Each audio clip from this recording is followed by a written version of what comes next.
देखो इधर ध्यान दो भाई, अपने टॉपिक चल रहा था क्या, आरएनए यानी कि राइबो न्यूक्लिक अम्ल। कल लास्ट में मैंने आपको बताया था कि आरएनए का काम क्या होता है।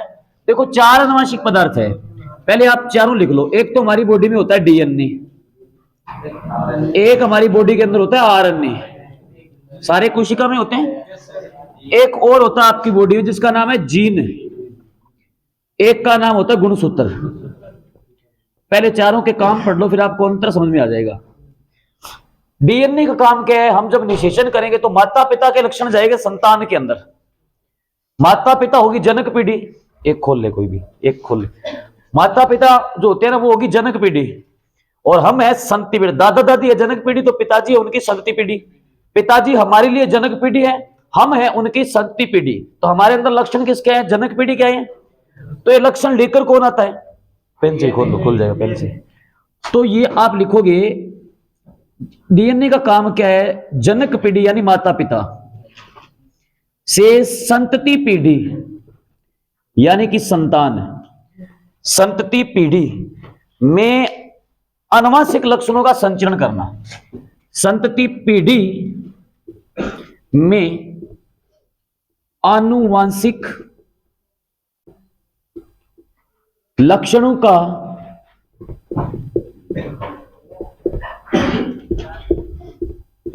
संचरण करना, ये काम इसका है। माता पिता के लक्षण संतान में कौन लेकर आएगा, डीएनए लेकर आएगा। तो फिर आरएनए क्या करता है, हमारी बॉडी में पोषक तत्व काम आता है। मैंने आपको बहुत बार बताया, प्रोटीन। मैंने आपको बताए थे पोषक तत्व, कार्बोहाइड्रेट, वसा, प्रोटीन, खनिज लवण, विटामिन, जल, ऐसे बताए थे। ऐसे एक पोषक तत्व प्रोटीन है। टोटल प्रोटीन बनती है अमीनो एसिड से। पेपर में पूछ रहे प्रोटीन का निर्माण किससे होता है, तो एक अम्ल होता है जिससे बनता है प्रोटीन। कैसे बनता है अभी आगे प्रोसेस पढ़ेंगे। अमीनो अम्ल से बनती है। ये टोटल होते हैं 20 प्रकार के, 20 प्रकार की प्रोटीन है टोटल। 20 में से 10 प्रकार की प्रोटीन तो हमारी बॉडी के अंदर हमें भोजन से मिलती है। आप जो खाना खाओगे 20 प्रकार की, 20 में से 10 प्रकार की प्रोटीन तो अपने को मिलेगी किससे, भोजन से। और 10 प्रकार की प्रोटीन हमारी बॉडी में ऑटोमेटिक बनती है खुद। आप रोज प्रोटीन खाते हो क्या, इमरजेंसी कभी अगर आप बीमार हो गए तब आप शुगर वगैरह है ना, ग्लूकोज वगैरह चढ़ाते हो। बिल्कुल बीमार हो गया तो कहते हैं ग्लूकोन डी की बोतलें लगवा लो। तो 10 प्रकार की प्रोटीन भोजन से मिलेगी, 10 प्रकार की हमारी बॉडी में खुद बनती है ऑटोमेटिक अमीनो एसिड से। कौन बनाता है, ये बनाता है। तो आरएनए का काम क्या है, शरीर में प्रोटीन संश्लेषण करवाना, प्रोटीन बनाने का काम है इसका। लिखवाया भी था कल मैंने आपको। इसका काम है प्रोटीन संश्लेषण करवाना, ये बॉडी में प्रोटीन बनवाता है। जीन का काम क्या है, जीन का काम है जितने हमारे आनुवंशिक लक्षण हैं उनको नियंत्रण करना, उनको कंट्रोल करके रखता है। ये कैसे, ये काम है इसका आनुवंशिक लक्षणों का नियंत्रण करना।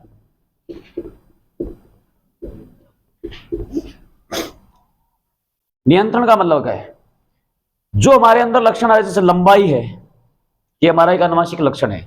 शरीर का रंग है, एक लक्षण है। आंखों का रंग है, एक लक्षण है। बाल किस प्रकार के बनेंगे, एक लक्षण है। जीन आनुवंशिक लक्षणों को कंट्रोल करके रखता है। अगर इसने आनुवंशिक लक्षणों का नियंत्रण खो दिया तो उस पीढ़ी में एक नया लक्षण आ जाएगा। जैसे नीली आंखें, भूरी आंखें। सबकी आंखें नीली होती है क्या, सबकी आंखें भूरी होती है क्या, किसी की आंखें नीली है किसी की भूरी है। ये क्या है, आंखों का जब रंग बन रहा था जीन ने नियंत्रण खो दिया तो एक नया लक्षण आ गया, तो आंखें या नीली होगी या भूरी होगी। घुंघराले बाल, सबके बाल घुंघराले होते हैं क्या, नहीं, ठीक है ना। घुंघराले बाल क्या है, ये आनुवंशिक लक्षण है हमारे। कई लोग ऐसे जिनकी टांगे तो लंबी होती है, धड़ वाला भाग है ना ये छोटा होता है, ठीक है ना। जैसे अमिताभ बच्चन, ये आनुवंशिक लक्षण है। कईयों का धड़ वाला भाग तो होता है लंबा, टांगे होती है छोटी, ये क्या आनुवंशिक लक्षण है। तो ये आनुवंशिक लक्षण, ये जो लंबी टांगे, धड़ वाला भाग लंबा, घुंघराले बाल, नीली आंखें, भूरी आंखें, ये आनुवंशिक लक्षणों को कंट्रोल कौन करके रखता है, जीन। जीन ने लक्षण खो दिया तो वहां नया लक्षण आएगा, उसको कहते हैं जीन। और गुणसूत्र देखो, गुणसूत्र दो चीजों से मिलकर बनता है। गुणसूत्र में एक तो होता है जीन, एक होता है डीएनए। भी हम कहते हैं ना हमारे अंदर डीएनए जीन है, वो डीएनए और जीन होते किसके अंदर है? इसके अंदर होते हैं, गुणसूत्र के अंदर। गुणसूत्र किससे मिलकर बनता है? डीएनए तथा जीन से। तो फिर डीएनए का काम क्या है? डीएनए का काम है आनुवंशिक लक्षणों को भेजना दूसरी पीढ़ी में, और जीन का काम क्या है? उन लक्षणों को कंट्रोल करना। तो गुणसूत्र का काम क्या बनेगा? लक्षणों का संचरण भी करना और नियंत्रण भी करना। संचरण कैसे करेगा? इसके अंदर डीएनए वो करेगा। नियंत्रण कैसे करेगा? जीन है वो करेगा। तो गुणसूत्र का कार्य क्या बन जाएगा? गुणसूत्र का काम बनेगा आनुवंशिक लक्षणों का संचरण। संचरण बोल दो, भेजना बोल दो, ट्रांसफर करना बोल दो, एक ही बात है। संचरण का मतलब जानना, संचरण तथा नियंत्रण करना, दो काम बन गए गुणसूत्र के। संचरण कैसे करेगा गुणसूत्र? क्योंकि इसके अंदर क्या होता है? और डीएनए काम क्या है? लक्षणों को भेजना। ये गुणसूत्र नियंत्रण क्यों करेगा? इसके अंदर जीन है, तो वो करेंगे। तो पूरे गुणसूत्र का काम क्या बना? संचरण भी करना, नियंत्रण भी करना। एक बार वापस सुन लो, हमारे अंदर अनुवांशिक पदार्थ कितने हैं? पेपर पूछेंगे कौन सा अनुवांशिक पदार्थ अनुवांशिक लक्षणों का जनक पीढ़ी से सदती पीढ़ी में संचरण करता है? कौन सा अनुवांशिक पदार्थ शरीर में प्रोटीन संश्लेषण करने में सहायता करता है? कौन सा अनुवांशिक पदार्थ अनुवांशिक लक्षणों का नियंत्रण करता है? और कौन सा अनुवांशिक पदार्थ अनुवांशिक लक्षणों का नियंत्रण तथा संचरण दोनों कार्य करता है? ये चारों काम है। समझ में आया अलग अलग कैसे हैं? अब देखो, इसका काम मैंने अभी बताया। देखो, डीएनए का क्या? प्रोटीन बनाना। प्रोटीन किससे बनेगी? अमीनो एसिड से बनेगी। अब प्रोटीन कैसे बनती है उतार लिया, पहले थोड़ी सी प्रोसेस पढ़ लो। प्रोटीन कैसा उत्पाद है अगर आपसे पूछे तो आप कहोगे नाइट्रोजनी उत्पाद है, ठीक है ना। जैसे हम क्या है? हम कार्बनिक है, पेड़ पौधे कार्बनिक है, पानी है वो कार्बनिक है ना। डीएपी है वो भी कार्बनिक है, यूरिया है कार्बनिक है। तो जिसके अंदर नाइट्रोजन होगा वो नाइट्रोजन ही होगा। जैसे हम खेतों में डालते, देखो यूरिया, यूरिया क्या आप सबको पता है? उर्वरक है। मिट्टी की उर्वरकता को बढ़ाने के लिए हम खेतों में डालते हैं, ये डाई एमिन कार्बोनिल कहते हैं या यूरिया कहते हैं। यूरिया खाते वाले थैले पे सूत्र लिखा होता है, बहुत बार बताया मैंने आपको।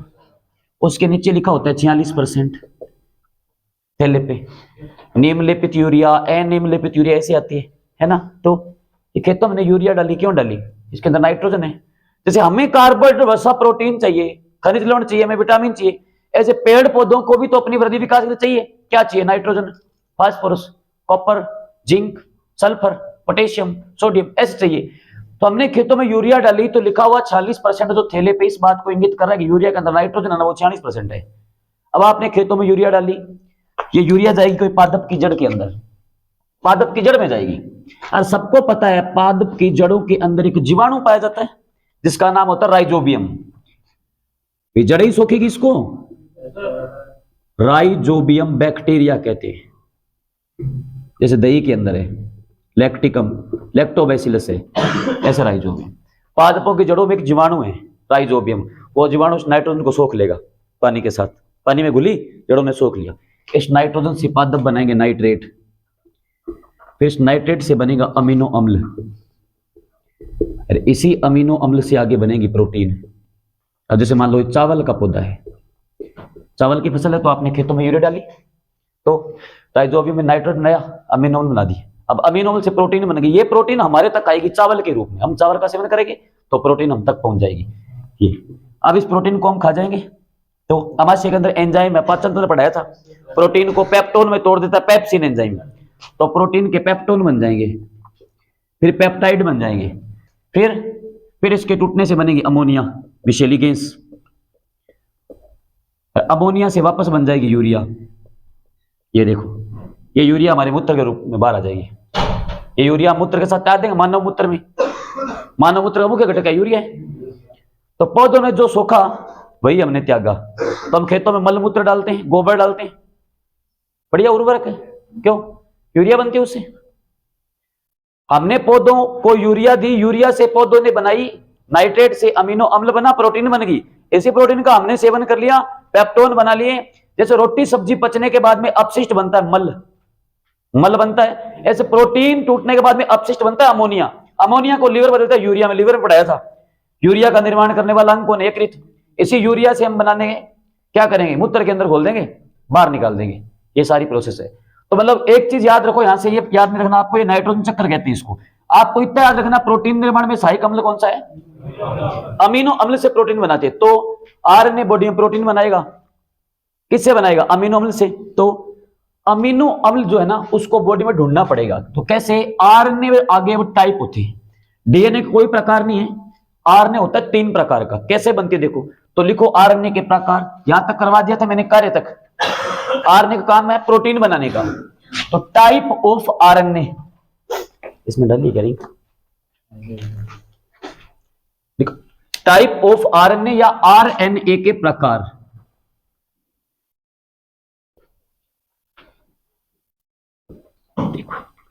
आरएनए होता है 3 प्रकार का। एक होता है एमआरएनए, एक होता है टीआरएनए, एक होता है आरआरएनए। आरएनए कितने प्रकार का होता है? 3। एक आरआरएनए, एक टीआरएनए, एक एमआरएनए। आरआरएनए का मतलब क्या है? इसको कहते हैं राइबोसोमल आरएनए, क्योंकि प्रोटीन कोशिका में कहां पर बनती है? कोशिका का भाग होता है राइबोसोम, वहां बनती है, तो इसलिए राइबोसोमल आरएनए नाम देते हैं इसको। प्रोटीन बनाने में राइबोसोम ही सहायक है। कोशिका के अंदर होता है ना माइटोकॉन्ड्रिया, राइबोसोम, लाइसोसोम, केंद्रक, कोशिका द्रव्य, कोशिका झिल्ली, ऐसे राइबोसोम के अंदर बनती है प्रोटीन। तो नाम ही राइबोसोमल है, कोशिका द्रव्य में होता है काम संपन्न। टीआरएनए का पूरा नाम होगा ट्रांसफर आरएनए। ट्रांसफर का मतलब होता है स्थानांतरण या फिर भेजना। तो या तो आप बोल दो ट्रांसफर आरएनए या बोल दो स्थानांतरण आरएनए। एम का मतलब है मैसेंजर। मैसेंजर्स तुम लोग क्या करते हो? चैटिंग वेटिंग है ना, hi hello how are you करते हो ना, तो वो क्या होता है? संदेश भेजते हैं, संदेश। तो एमआरएनए मैसेंजर आरएनए। मैसेंजर का मतलब संदेश वाहक आरएनए। अच्छा, अब टीआरएनए, तीनों में से एकमात्र ऐसा आरएनए है जो पानी के अंदर घुल सकता है। एकमात्र ऐसा आरएनए टीआरएनए जो पानी के अंदर घुल सकता है, मतलब सॉल्युएबल है, इसलिए टीआरएनए को एसआरएनए भी कहा जाता है। टीआरएनए को इसलिए एसआरएनए भी कहा जाता है। क्यों? ये पानी के अंदर सॉल्युएबल है, घुलनशील है, तो इसको एसआरएनए भी कहते हैं। अब समस्त आरएनए का लगभग 80% है ना, वो आरआरएनए होता है। फिर 10 से 15% के बीच टीआरएनए होता है। बचा कितना? 95 हो गया। 1 से 5% बच गया। 1 से 5% के बीच एमआरएनए पाया जाता है। ठीक है, तो यहां से क्वेश्चन क्या बनेगा? सबसे अधिक मात्रा में कौन सा आरएनए पाया जाता है? सबसे कम मात्रा में? परसेंटेज तो नहीं पूछेंगे, परसेंटेज से आपको अंतर दिख जाएगा कि ये ज्यादा होता है वो कम होता है। अच्छा, काम कैसे होता है? काम यहां से शुरू होता है। प्रोटीन बनाने के लिए क्या चाहिए? आरएनए का काम क्या? प्रोटीन संश्लेषण करवाना। प्रोटीन बनाने के चाहिए अमीनो अम्ल। सबसे पहले शरीर के अंदर देखा जाएगा कहां कहां पर अमीनो अम्ल पड़ा है। अमीनो अम्ल को देखेंगे, फिर मैसेज भेजेगी कि अमीनो अम्ल मिल गया, आ जाओ। इसके पास आएगा मैसेज। इसका काम क्या है? स्थानांतरण करना। देखो काम कैसे होगा, ये अमीनो अम्ल का संदेश भेजेगा, तो इसका काम है अमीनो अम्ल का चुनना। अमीनो अम्ल को चुनना, ये चुनेगा, पहले सेलेक्ट करेगा कहां कहां पर अमीनो अम्ल है, और मैसेज भेजेगा कि भाई अमीनो अम्ल मिल गया, आ जाओ। मैसेज किधर आएगा? इधर, इसके पास आएगा कि अमीनो अम्ल मिल गया। ये बोलेगा अच्छा मिल गया, ला मुझे दे। ये क्या करेगा? अमीनो अम्ल का ट्रांसफर करेगा। इसका काम ही स्थानांतरण का है, तो इसका कार्य बन गया अमीनो अम्ल का स्थानांतरण करना।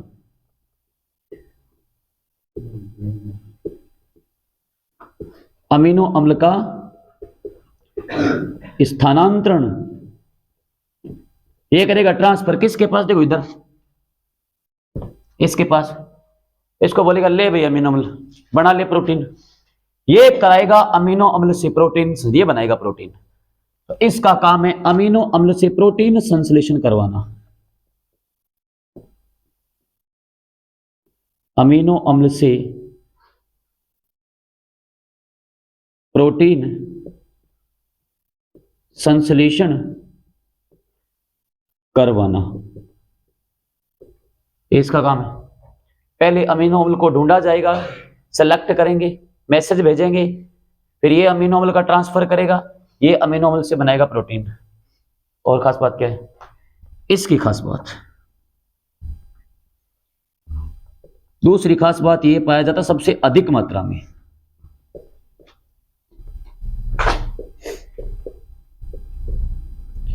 सबसे अधिक मात्रा में कौन सा आरएनए पाया जाता है? इसको बोलोगे सबसे कम मात्रा में। सबसे छोटा क्वेश्चन ये बन गया, सबसे कम मात्रा में वो कौन सा होता है? एमआरएनए होता है। तो इसकी खास बात क्या है? इसकी खास बात है टीआरएनए की, जल में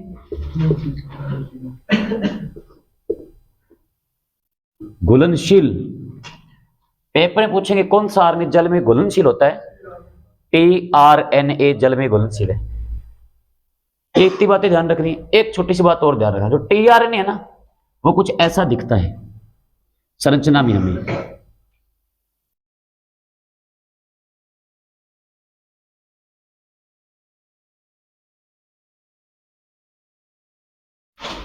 इस टाइप से। ये एक पादप है जिसका नाम होता है क्लोवर प्लांट। हमारे यहां नहीं पाया जाता, जर्मन ऑस्ट्रिया साइड में होता है क्लोवर प्लांट। क्लोवर प्लांट जो क्लोवर पौधा है ना उसकी पत्तियां डेटोकोपी ऐसी है, जैसे हमारी नीम की पत्ती अलग होगी, ठीक है, बोर्डी की पत्ती अलग होगी, टाली की अलग होगी, ऐसे होगा ना अलग अलग। क्लोवर जो पौधा होता है ना क्लोवर प्लांट, उसकी पत्तियां बिल्कुल ऐसी होती है, डेटोकोपी। ऐसी संरचना हमारी टीआरएनए की है, ऐसी संरचना हमारे टीआरएनए की है। इसलिए टीआरएनए का मॉडल होता है जिसका नाम है क्लोवर लीफ मॉडल। पेपर में पूछेंगे क्लोवर लीफ, लीफ का मतलब होता है पत्ती। क्लोवर लीफ मॉडल किस आरएनए से संबंधित है? टीआरएनए से। यह बात किसने बताई कि टीआरएनए का मॉडल है ना या संरचना है वो क्लोवर पौधे के जैसी होती है। यह बात बताई थी कि वैज्ञानिक ने, जिसका नाम था कुंटजे। तो क्लोवर लीफ मॉडल किसने प्रस्तुत किया था? यह मॉडल दिया था एक वैज्ञानिक ने जिसका नाम है कुंटजे। कुंटजे। तो कुंटजे टीआरएनए से संबंधित है।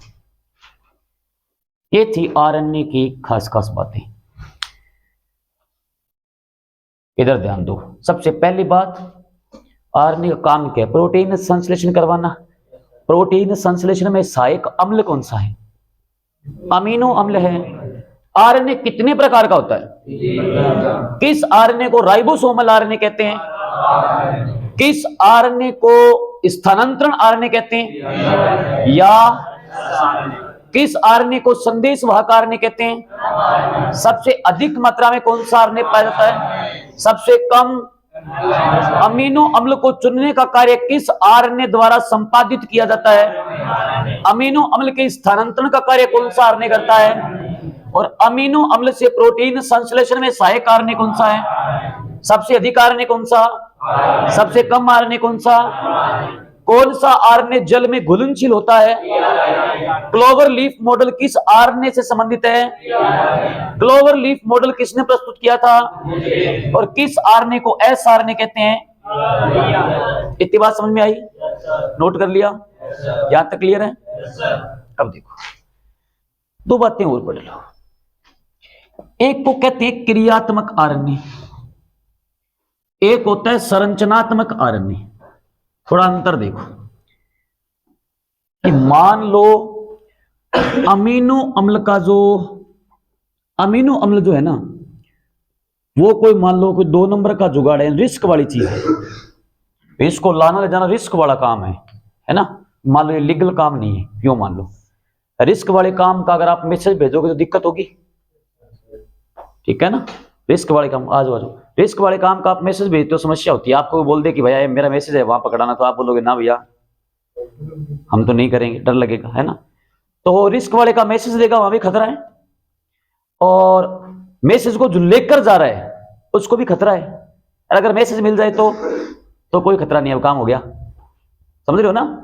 तो ये दोनों तो काम कर रही है, तो रिस्क वाले का मैसेज भेज रहा है और ये रिस्क वाला मैसेज लेके जा रहा है, मतलब ये दोनों काम कर रहे हैं, तो इनको कहेंगे क्रियात्मक कार्य। नहीं, क्रिया कर रहे हैं कि नहीं कर रहे। पेपर पूछते कौन सा एक क्रियात्मक कार्य नहीं, अब आप सोचते हो ये कौन समस्या आ गई, वो काम करते हैं दोनों, तो आप बोलोगे ये नहीं करता क्या, इसको मैसेज मिल गया, इसका काम बनाने का है क्या, प्रोटीन बनाएगा, तो प्रोटीन बनाएगा तो प्रोटीन कोई संरचना होगी, तो इसलिए संरचनात्मक कार्य नहीं, ये प्रोटीन की संरचना तैयार कर रहा, स्ट्रक्चर बना रहा प्रोटीन की, कैसे प्रोटीन बनेगी, तो इसको कहेंगे संरचनात्मक। तो कौन सा आरएनए क्रियात्मक आरएनए होता है, तो एक तो होता है टीआरएनए और दूसरा होता है एमआरएनए। टीआरएनए तथा एमआरएनए दोनों है ना, वो क्रियात्मक आरएनए कहलाते हैं, जबकि आरएनए होता है उसको कहते हैं संरचनात्मक आरएनए। कौन सा आरएनए संरचनात्मक आरएनए कहलाता है, आरएनए। ये संरचनात्मक है, वो दोनों क्रियात्मक है। पेपर में आ जाएगा निम्न में से कौन सा एक क्रियात्मक आरएनए है, आपको दिया टीआरएनए तथा आरआरएनए, गलत हो गया। कौन सा क्रियात्मक आरएनए है, टीआरएनए तथा आरआरएनए, एमआरएनए तथा आरआरएनए, एसआरएनए तथा आरआरएनए, टीआरएनए तथा एमआरएनए, ऐसे क्वेश्चन आएंगे, ठीक है। संरचनात्मक पूछे तो एक ही है आरआरएनए, ये गामा नहीं है, ध्यान रखना, आर है, कहीं गामा मान लो। राइबोसोमल स्थानांतरण, आरएनए बड़ा है, ये आरएनए का एक छोटा भाग है, आरएनए खुद बड़ा है, ये भी आरएनए का एक छोटा भाग है। जैसे आरएनए तो ऐसे है, ये तो इसका टाइप है ना, तो स्मॉल है, इसलिए इनको मैंने कैपिटल नहीं लिखा, स्मॉल से नोट किया सबको। देखो ये आरएनए के भाग है, आरएनए तो बड़ा है, ये आरएनए के अंदर है छोटे छोटे, इसलिए छोटा लिखा है। ऐसा नहीं लिखते आरआरएनए, ऐसा नहीं होता, ये खुद बड़ा है, ये इसका एक पार्ट है, 80% भाग है। इतनी बात समझ में आई। अच्छा, अब कल मैंने बताया था आपको आरएनए का निर्माण किससे होता है, डीएनए से होता है। आरएनए किससे बनता है, तो अब एक प्रोसेस है, अब डीएनए आरएनए दोनों को जोड़ते हैं तो एक सिद्धांत बन जाता है, वो है सेंट्रल डोग्मा। एक सिद्धांत पढ़ते हैं जिसका नाम है सेंट्रल डोग्मा, इंग्लिश में कहते हैं सेंट्रल डोग्मा, हिंदी में कहते हैं प्रोटीन संश्लेषण का केंद्रीय सिद्धांत। हिंदी में लिखो तो आप लिखोगे प्रोटीन संश्लेषण का केंद्रीय सिद्धांत। ये क्या होता है, पहली बात, ये सिद्धांत दिया किसने था, प्रतिपादन, ये दिया था फ्रांस वाले बंदे ने, क्रिक। डीएनए में था ना वाटसन और क्रिक, फ्रांसीसी क्रिक, उसने ही तो डीएनए का मॉडल दिया था, उसने ही सेंट्रल डोग्मा दिया था। क्या होता है ये, समझो इस चीज को। हमारे अंदर क्या है, डीएनए, डीएनए से टूटकर जब एक क्षार बदलेगा, यूरेसिल की जगह, सॉरी थाइमिन की जगह यूरेसिल आ जाएगा, तो आरएनए बन जाएगा। तो डीएनए से सबसे पहले बनेगा आरएनए, वो भी कौन सा, इधर काम शुरू किया था। और फिर आरएनए आगे क्या काम करवाता है, प्रोटीन बनवाता है कि नहीं करवाता। डीएनए से पहले आरएनए बनेगा, फिर आरएनए से क्या बनेगी, प्रोटीन बनेगी। ये डीएनए से आरएनए बनना, आरएनए से प्रोटीन संश्लेषण करवाना, इसे कहते हैं प्रोटीन संश्लेषण का केंद्रीय सिद्धांत। किसने बताया, क्रिक ने बताया। अब इधर देखो, ये डीएनए से आरएनए बनना, ये कहलाता है अनुलेखन। हिंदी में क्या कहलाता है, आरएनए से प्रोटीन बनना, ये कहलाता है अनुवादन। ये क्वेश्चन आ चुका है पेपर में, अनुवादन के बारे में पूछा गया था। तो पहले आपको पता होना चाहिए ना सिद्धांत, तभी पता होगा अनुवादन क्या है। जिसने पढ़ा ही नहीं उसको क्या पता अनुवादन क्या होता है। अनुलेखन को इंग्लिश में अगर लिखो तो इंग्लिश में इसको कहते हैं ट्रांसक्रिप्शन। अनुलेखन को इंग्लिश में कहते हैं ट्रांसक्रिप्शन, और अनुवादन को इंग्लिश में कहते हैं ट्रांसलेशन। तुम लोग नहीं करते, कहते हो ना हिंदी से इंग्लिश में ट्रांसलेट करो, इंग्लिश को हिंदी में ट्रांसलेट करो। कोई लाइन लिखते हो गूगल, हिंदी में ट्रांसलेट करो तो उस लाइन का मतलब आ जाता है हिंदी में। तो ट्रांसलेट का मतलब क्या हुआ? अनुवाद करना। अनुवाद करते हैं ना। तो इधर देखो, डीएनए से पहले बनेगा आरएनए, आरएनए से बनेगी प्रोटीन, डीएनए से आरएनए बनना, आरएनए से प्रोटीन संश्लेषण करवाना, इस संपूर्ण प्रक्रम को प्रोटीन संश्लेषण का केंद्रीय सिद्धांत या सेंट्रल डोगमा कहा जाता है। यह सिद्धांत दिया किसने था? प्रतिपादन क्रिक ने किया था। या डीएनए से आरएनए बनना क्या कहलाता है? और आरएनए से प्रोटीन संश्लेषण करवाना क्या कहलाता है? पूरे प्रक्रम का नाम क्या है? प्रोटीन संश्लेषण का केंद्रीय सिद्धांत। डीएनए खत्म, माता पिता के लक्षण लेकर जाता है, आरएनए से प्रोटीन बनवाता है। 3 प्रकार का है डीएनए। आरएनए हो गया एकदम क्लियर। कोई डाउट है यहां तक? उतार लो, गेट खोल दो, लेकिन बहुत हो गया। हाँ खुल जी, आप 2 मिनट लिया चक्कर खुल लेने रही बनी तो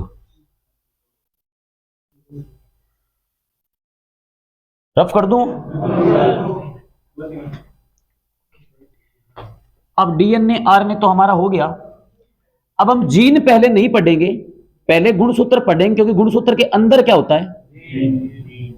जीन होता है। गुणसूत्र या फिर क्रोमोसोम, इंग्लिश में इसको कहते हैं क्रोमोसोम,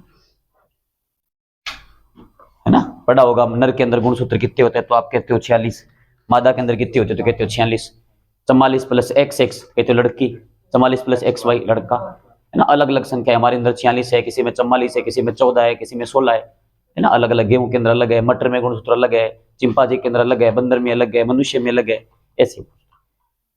अब इस रफ कर दूं। अब देखो गुणसूत्र होता क्या है। ये हमारी एक कोशिका है, सपोज करो एक कोशिका है। एक कोशिका के अंदर सेंटर पॉइंट है, इसका नाम होता है केंद्रक। सबको पता है न्यूक्लियस होता है, शरीर में लाखों कोशिकाएं हैं, सब में अंदर केंद्रक है। इस केंद्रक के अंदर ऐसी कुछ धागे नुमा, ये जोड़े के रूप में द्विकुंडली से ऐसे धागे नुमा संरचना होती है कुछ, इसको गुणसूत्र कहते हैं। किसने बताई? एक बंदा था,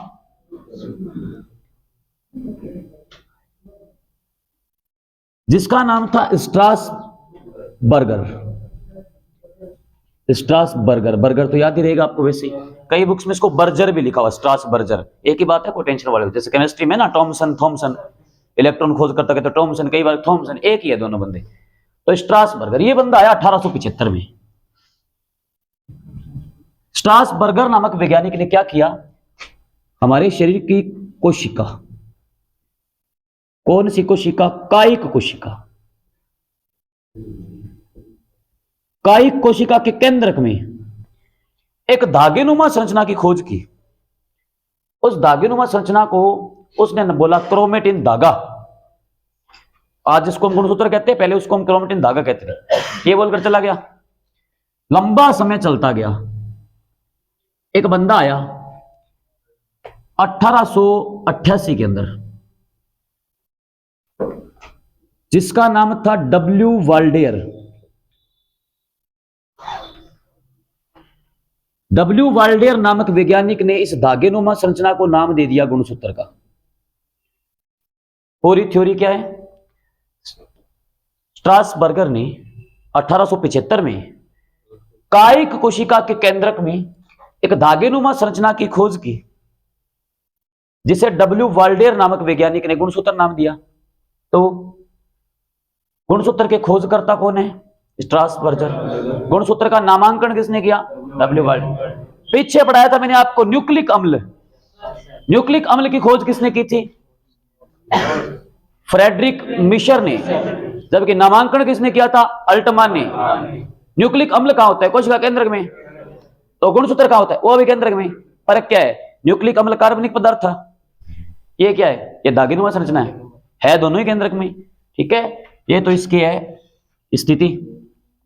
क्या पूछेंगे आपसे? एक बार वापस रिपीट कर देता हूं, गुणसूत्र की खोज किसने की थी, कब की थी, गुणसूत्र का नामांकन किसने किया, कब किया, गुणसूत्री खोज किस कोशिका में हुई, जबकि न्यूक्लिक अम्ल की खोज किस कोशिका में हुई थी, मवाद कोशिका। गुणसूत्र कोशिका किस भाग में पाया जाता है, केंद्रक में, राइबोसोम में, कोशिका द्रव्य में, कोशिका झिल्ली में, से नाम आ जाएंगे। तो उत्तर क्या होगा, केंद्रक के अंदर गुणसूत्र होता है। थोड़ी पहले इसकी थ्योरी पढ़ लेते हैं, स्थिति कि गुणसूत्र पाया कहां जाता है। तो कोशिका केंद्रक में होता है, अभी पढ़ा है हमने। दिखता कैसा संरचना, इधर देखो, डीएनए ऐसा होता है, बताया था ना। यहां पर बीच में डीएनए में गुंडियां बन रही है, नोड, ये देखो है तो ये भी द्विकुंडलित, पर डीएनए द्विकुंडलित गुंडीनुमा, ये डीएनए है। डीएनए बोलोगे द्विकुंडलित गुंडीनुमा, गुणसूत्र भी द्विकुंडलित है पर उसमें गुंडियां नहीं है, वो धागा है, ऐसा है। एक कुंडल ये चला, ये खत्म, याद गुणसूत्र है,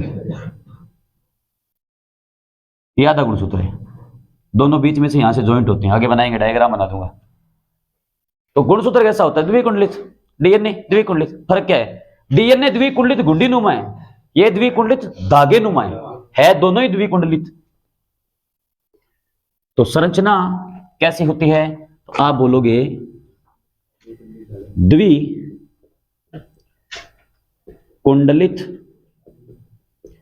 धागे नुमा होता है कौन, गुणसूत्र। अच्छा,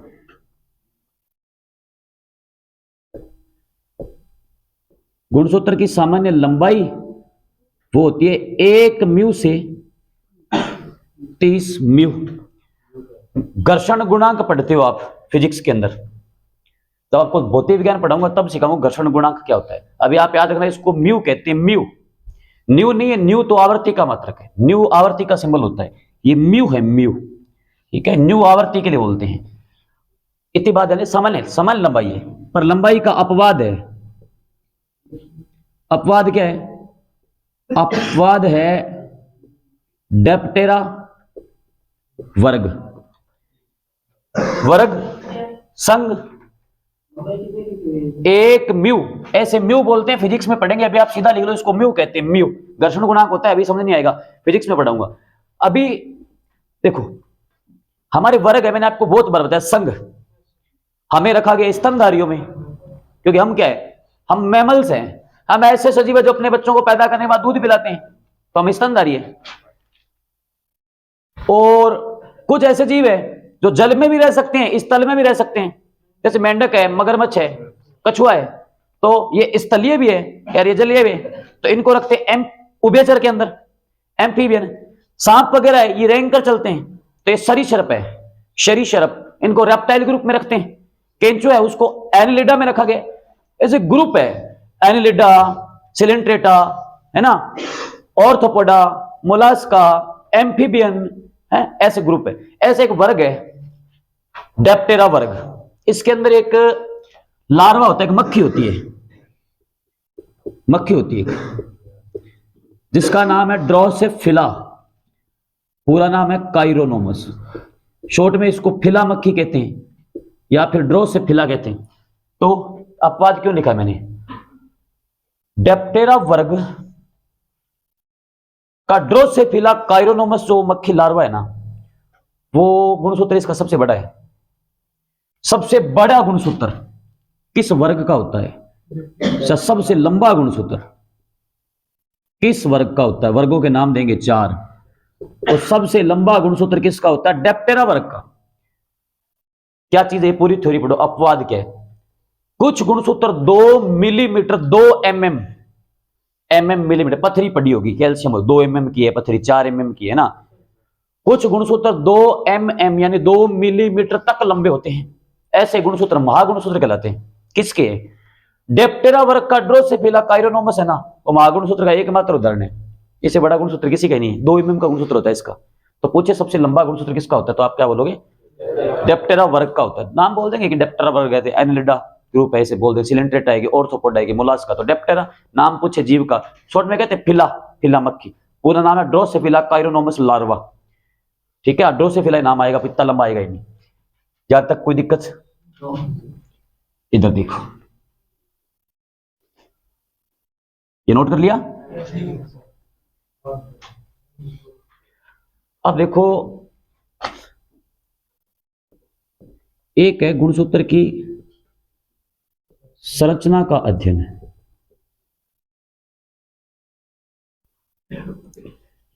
एक है गुणसूत्र की आकृति का अध्ययन है।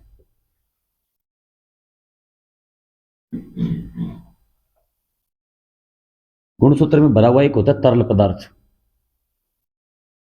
देखो पढ़ते हैं क्या चीजें।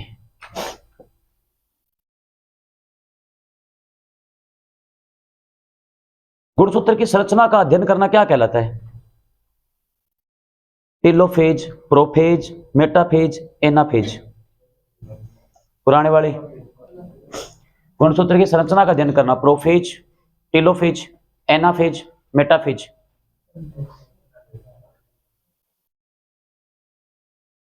पुराने वालों को नहीं याद है?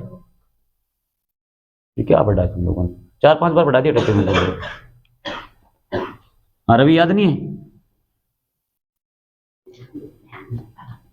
इधर देखो, कोशिका विभाजन की अवस्थाएं होती है, आपने पढ़ी होगी प्रोफेज अवस्था। जैसे पहले भ्रूण होता है, तो भ्रूण से शिशु बनेगा, फिर शिशु से बालक बनेगा, फिर बालक से किशोर बनेगा, फिर वयस्क बनेगा, कोशिका विभाजन हो रहा है। तो कोशिका विभाजन की अवस्था होती है, प्रोफेज होती है, मेटाफेज होती है, एक एनाफेज होती है, टीलोफेज होती है। पेपर में पूछेंगे गुणसूत्र की संरचना का अध्ययन कोशिका विभाजन की किस अवस्था के दौरान किया जाता है? तो कोशिका विभाजन की जो मेटाफेज अवस्था है ना, मेटाफेज अवस्था, उसके दौरान गुणसूत्र की संरचना देख सकते हो आप ऐसे माइक्रोस्कोप से कि अच्छा ऐसा होता है गुणसूत्र। अल्ट्रासाउंड करवाते हैं ना,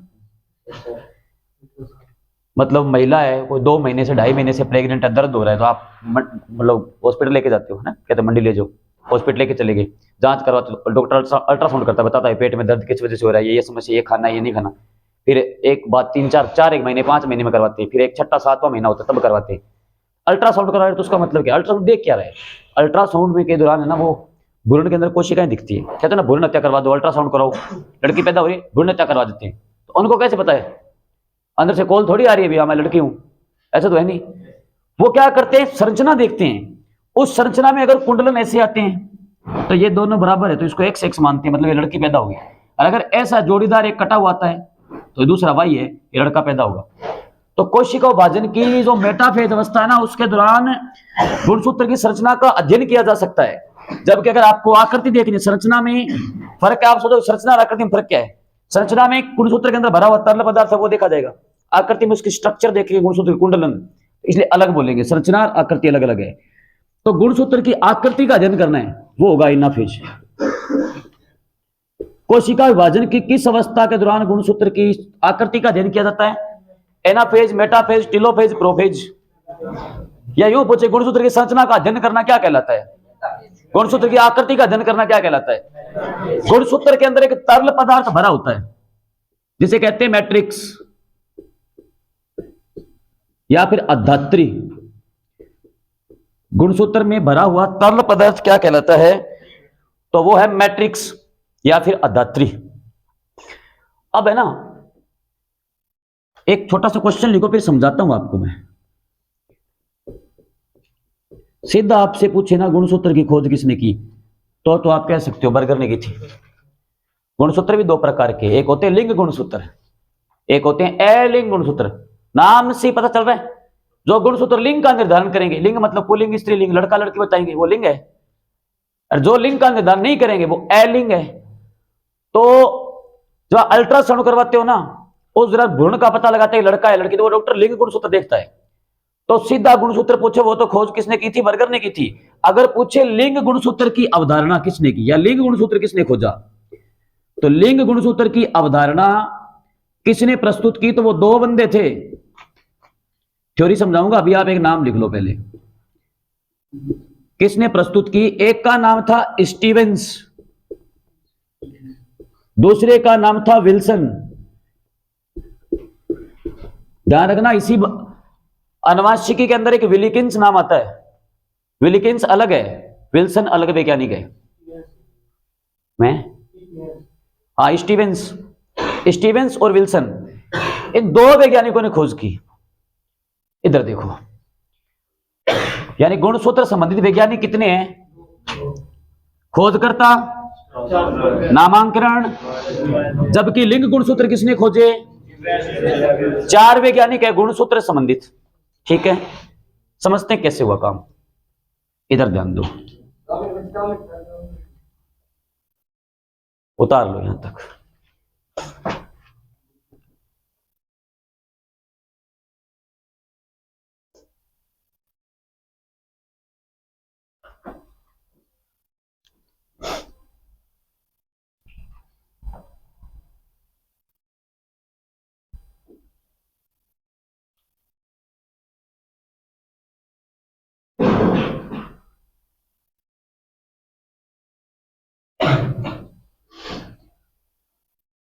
हो गया?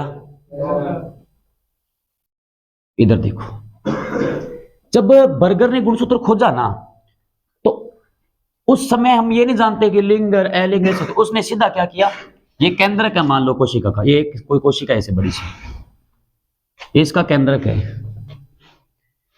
इसके केंद्रक में जो स्ट्रास बर्गर है ना, उसने ऐसे धागे धागे संरचना देखी केंद्रक के अंदर, बस इतना देखा, इसको नाम दे दिया उसने गुणसूत्र। कैसे देखी? ये मान लो उसने इसमें गुणसूत्र इसने देखे, ये धागे इस धागे ने 1 जोड़ा, 2 जोड़ा, 3 जोड़ा, 4 जोड़ा, 5 जोड़ा, 6 जोड़ा, 7 जोड़ा, ऐसे कुल जोड़े देखे कितने? 22 जोड़े। ये कोशिका मान लो नर की है, नर में 22 जोड़े ऐसे दिखाए। 22 जोड़े का मतलब है 44 गुणसूत्र, जोड़े में 2 होता है।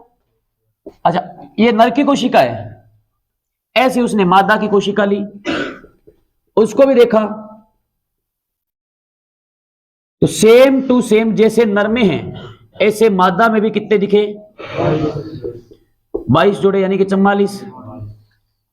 अब जब निषेचन करेंगे नर और मादा, तो ये वाला जोड़ा अगर आगे गया तो आप कहोगे सर क्या बनेगा? तो बोलो नर। ये वाला गया तो नर बन सकता है, जरूर थोड़ी मादा बनेगी, दोनों बराबर ही है। 44 एक जैसे हैं। ये आगे गए तो अगर मान लो लड़की पैदा होगी, ये गए तो भी लड़की पैदा हो सकती है। तो यहां से तो पता नहीं चल रहा कब लड़का पैदा होगा, कब लड़की पैदा होगी। तो ये गुणसूत्र लिंग का निर्धारण कर रहे हैं क्या? नहीं कर रही। लिंग का निर्धारण नहीं कर रही, तो ये गुणसूत्र है अलिंग। ये कौन सी है फिर? ये इतना खोज के चला गया, इसने लड़का लड़की वाला सिस्टम नहीं बताया। अब 2 बंदे आए, स्टीवेंस और विल्सन। उन्होंने नर और मादा की जो कोशिकाएं हैं उनका फिर से गहन अध्ययन किया। तो नर में उनको 1 जोड़ा, मादा में 1 जोड़ा मिल गया ऐसा। जैसे मैं सीधा मान रहा हूं, सिंबल से बता रहा हूं। सीधा अगर इसको मानो आप, अगर मैं इसको x मानूं तो ये भी x ही होगा। सीधा मिल गया तो नर में 1 जोड़ा अलग दिखा। उन्होंने कहा वाह, ये तो अलग बात है भाई, 22 के अलावा 1 जोड़ा अलग भी है, तो ऊपर लिख दूं मैं 1 जोड़ा। 22 जोड़े तो सेम है, 1 जोड़ा। नर में उनको 1 जोड़ा ऐसा मिल गया। तो इस सीधी लाइन को हमने x माना है, तो ये भी x है, फिर ये भी x ही है। इसको x नहीं कह सकते, नींद नहीं ले सकते, ये x है। उन्होंने बोला नर में x का जोड़ीदार है ना, वो कुछ ऐसे मुड़ा हुआ है। उन्होंने बोला नर में x का जोड़ीदार सामान्यतः अचलनशील तथा इस मुड़ा होता है, x से छोटा होता है। ये अलग दिख रहा है, नाम दे दो y। तो उन्होंने कहा नर के अंदर भी 1 जोड़ा अलग है, मादा में भी 1 जोड़ा अलग है, नर में भी 1 जोड़ा अलग है। तो ये मान ले हम x और y, तो 44, 45, 46, 44, 45, 46। अब देखो फिक्स है, ये वाले अगर आगे चले गए तो फिक्स है लड़का ही पैदा होगा। ये वाले जोड़े में आगे चले गए फिक्स है।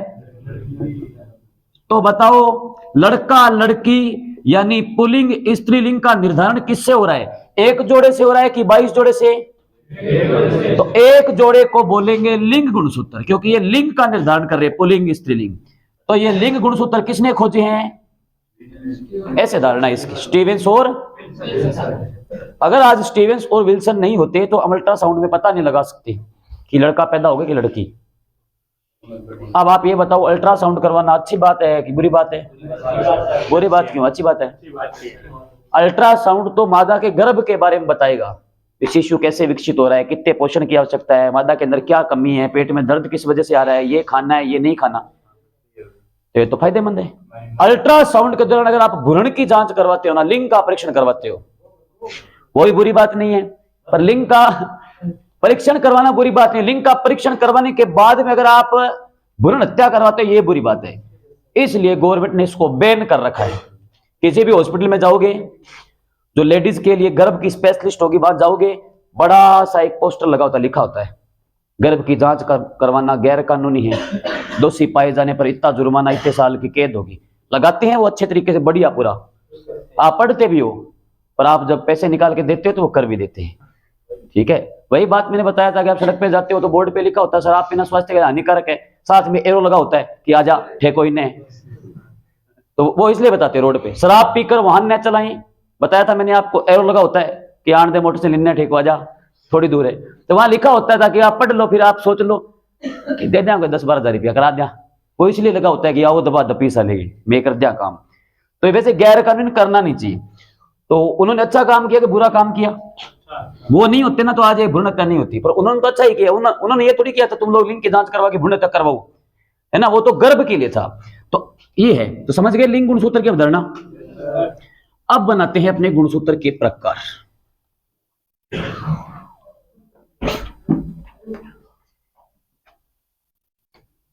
पहले चलो गुणसूत्र का डायग्राम बनाना है क्या, बना लो। लिखो गुणसूत्र की संरचना।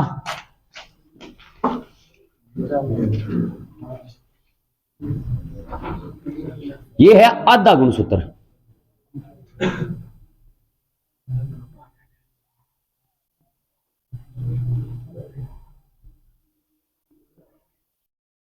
इसको कहते हैं अर्ध गुणसूत्र, या फिर आप इसे कह दो क्रोमेटिड्स। अर्ध गुणसूत्र या क्रोमेटिड छोड़ दो, यहां अर्ध गुणसूत्र बोल दो या क्रोमेटिड्स बोल दो। इधर देखो, अब फिर आधा गुणसूत्र और है, इसको ब्लैक कर देता हूं ताकि आपको अंतर समझे। अभी बनाना नहीं है, समझ लो पहले, इसको काटूंगा अभी मैं, बनाऊं मत अभी, समझो पहले। अभी आया दूसरा, तो आधा गुणसूत्र इधर है, या आधा गुणसूत्र इधर है, दोनों तरफ आधा आधा गुणसूत्र है। इस अर्ध गुणसूत्र को कहते हैं क्रोमेटिड्स। तो पेपर में पूछेंगे एक गुणसूत्र में कितने अर्ध गुणसूत्र पाए जाते हैं? एक गुणसूत्र में होते हैं 2 अर्ध गुणसूत्र। ये आधा गुणसूत्र देखो कैसे बनता है गुणसूत्र, ये आधा गुणसूत्र, ये आधा गुणसूत्र, जुड़ गए 2 अर्ध गुणसूत्र। इसके अंदर 30 से 40 हजार जीन भर दो, छोटे छोटे, इसका नाम एक गुणसूत्र है। यानी एक डीएनए है, ये दूसरा डीएनए है, दोनों डीएनए को जोड़ दो, 30 से 40 हजार जीन भर दो, इसका नाम एक गुणसूत्र बन जाएगा। तो एक गुणसूत्र में कितने डीएनए पाए जाते हैं? 2 डीएनए से मिलकर एक गुणसूत्र बनता है। 2 डीएनए से मिलकर एक गुणसूत्र नहीं बनेगा, साथ में 30 से 40 हजार जीन भी होंगे, इसलिए कहा जाता है गुणसूत्र के घटक क्या है, तो डीएनए और जीन दोनों होते हैं इसके अंदर। अब ये जो गुणसूत्र है, ये यहां से आपस में एक दूसरे से कनेक्ट होते हैं, जुड़ते हैं ऐसे, तो एक जॉइंट बन गया। तो ये 2 अर्ध गुणसूत्रों को जोड़ने वाला एक संधि स्थल है, एक पॉइंट है जो दोनों को जोड़ रहा है। दोनों अर्ध गुणसूत्रों को ये जोड़ रहा है, इसको बोलेंगे हम गुणसूत्रों का संधि स्थल। ये पेपर में क्वेश्चन आया हुआ है, 2 अर्ध गुणसूत्रों को जोड़ने वाला संधि स्थल क्या कहलाता है? इसको कहते हैं सेंट्रोमियर। सेंट्रोमियर हिंदी में बोलो तो, हिंदी में क्या लो? गुणसूत्र बिंदु। हिंदी में क्या लो? गुणसूत्र बिंदु। इंग्लिश में सेंट्रोमियर, या इसका एक और नाम है, सेंट्रोमियर को काइनेटोकोर के नाम से भी जाना जाता है, काइनेटोकोर। अब जैसे ये आधा गुणसूत्र है, अलग दिख रहा है, एक थोड़ा डार्क कर देता हूं ताकि आपको स्पष्ट दिखाई दे। तो लिखो सबसे पहला, ऐसे बनाओ जैसे मैंने बनाया, ऐसे डायग्राम बना लो। एक गुणसूत्र में कितने अर्ध गुणसूत्र पाए जाते हैं? 2। वैसे रियल में संरचना तो कुछ अलग प्रकार की होती है, मैंने आपको समझाने के लिए 2 कुंडलन लिए, क्योंकि हम यहां पर 3D तो बनाने से रहे। मैंने एक उदाहरण लेकर एक आकृति बनाकर आपको समझाने का प्रयास किया कि ऐसे होता है, और उम्मीद है इस तरीके से आप सीख भी जाओगे। अब दिख रहे हैं अलग अलग दोनों कुंडलन, उतार लो।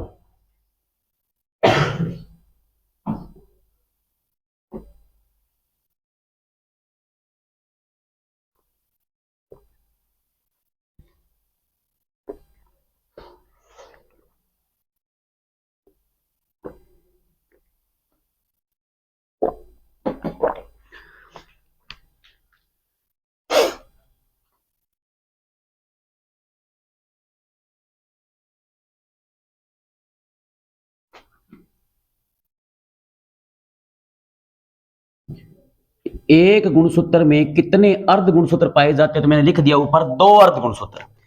दोनों अर्ध गुणसूत्र होते हैं, इन अर्ध गुणसूत्र को नाम देते हैं क्रोमेटिड्स। पेपर में पूछते हैं एक गुणसूत्र में कितने अर्ध गुणसूत्र क्रोमेटिड्स पाए जाते? 2।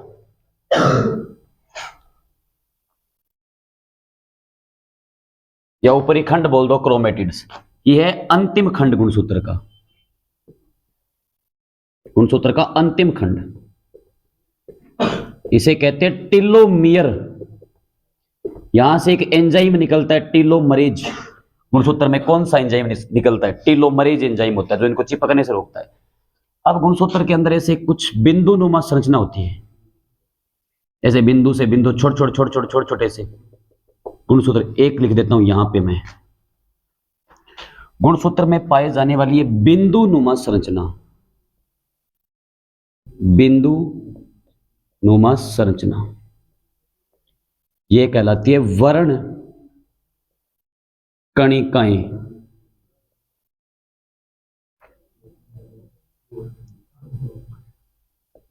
या फिर क्रोमोमियर्स,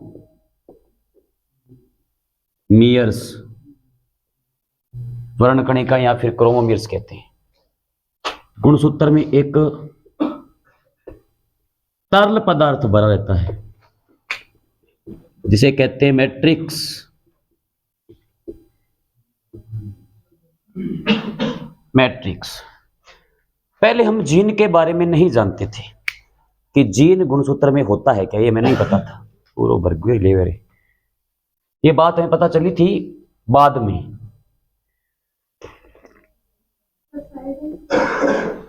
ये लो कर लो।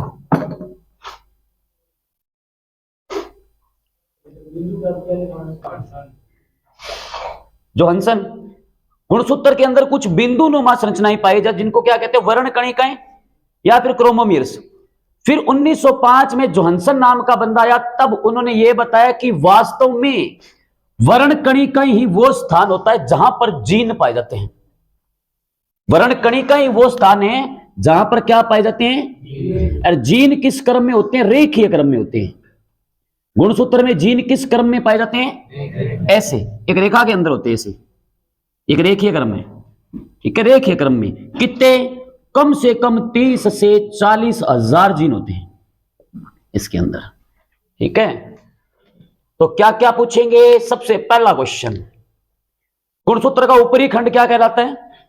क्रोमेटिड्स। एक गुणसूत्र में कितने क्रोमेटिड्स या अर्ध गुणसूत्र पाए जाते हैं? गुणसूत्र का अंतिम खंड क्या कहलाता है? टेलोमियर। टेलोमियर। 2 अर्ध गुणसूत्रों को जोड़ने वाला संधि स्थल क्या कहलाता है? सेंट्रोमियर। यह क्वेश्चन इंपॉर्टेंट है। गुणसूत्र में भरा हुआ तरल पदार्थ क्या कहलाता है? मैट्रिक्स को हिंदी में क्या कहते हैं? अधात्री। अभी लिखवाया मैंने आपको, मैट्रिक्स को हिंदी में कहते हैं अधात्री। और गुणसूत्र किस भाग में जीन पाए जाते हैं?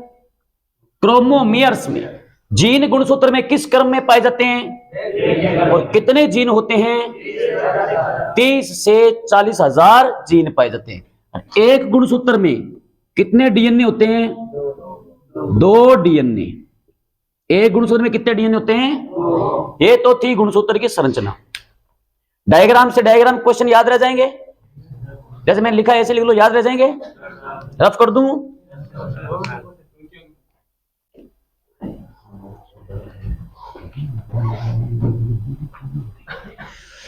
लाइट के क्या हो गया आज?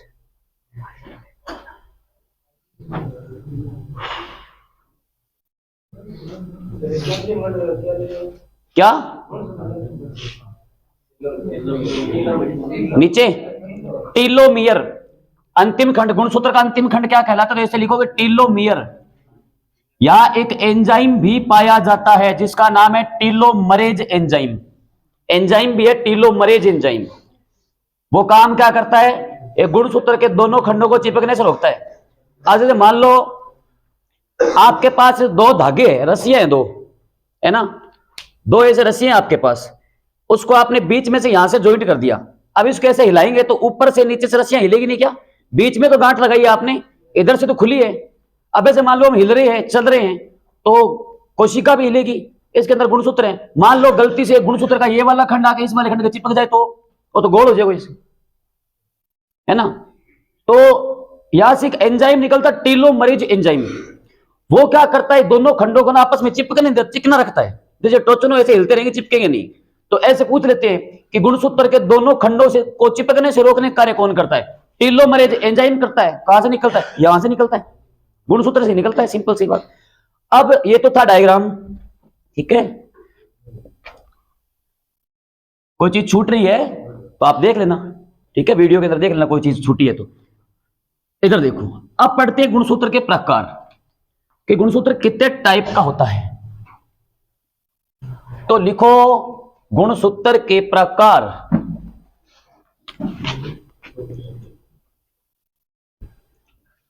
गुणसूत्र के प्रकार, type of chromosome. Type of chromosome या गुणसूत्र के प्रकार। गुणसूत्र होते हैं दो प्रकार के। कैसे बांटे? इधर देखो, ऐसे बांट लेते हैं, नर और मादा बना के समझ लेते हैं, आसान रहेगा। ये नर है, नर होगा तो क्या बनेगा? अभी समझाया मैंने। पेपर पूछते हैं मनुष्य में गुणसूत्रों की संख्या कितनी होती है? 46। ध्यान रहे, 46 आए तो भी ठीक, 23 जोड़े आए तो भी ठीक। वहां लिखा होगा 22 जोड़े, 46 सॉरी 23 जोड़े, 23वां जोड़ा, 46 जोड़े, 22 जोड़े, ऐसे आएगा। 23वां जोड़ा आ गया ना तो किसकी बात कर रहा है? एक्स वाई या एक्स एक्स की बात कर रहा है। वो 23वां जोड़ा है, 22 तो पीछे रह गए। तो या तो बोलो 23 जोड़े गुणसूत्र या बोलो 46 गुणसूत्र, एक ही बात है। जोड़े तो 23, सीधा पूछे तो 46 गुणसूत्र। नर मान ले तो नर का मतलब क्या होगा भाई? आएगा यहां पे मादा। मादा मानोगे तो 44 प्लस एक्स एक्स आएगा। ये नर है, ये मादा है। इधर देखो, ये 44 गुण सूत्र जो है ना, 44, वो लिंग का ये 44 गुणसूत्र लिंग का निर्धारण नहीं कर रहे हैं, इसलिए इनको क्या कहेंगे? अलिंग गुणसूत्र कहेंगे। दिखाई दे रहा है इस मार्कर से? अलिंग गुणसूत्र। चलो इसे से लिख देता हूं मैं। इधर ये 44 भी लिंग का निर्धारण नहीं कर रहे, तो वो भी अलिंग है। फर्क कितना? ये नर के अलिंग है, वो मादा के अलिंग है। तो गुणसूत्र दो प्रकार के होते हैं, एक लिंग गुणसूत्र, एक अलिंग गुणसूत्र। ये बन जाएंगे अलिंग गुणसूत्र। ये एक्स वाई लिंग का निर्धारण कर रहे हैं तो इनको बोल देंगे हम लिंग गुणसूत्र, क्योंकि लिंग का निर्धारण कर रहे हैं।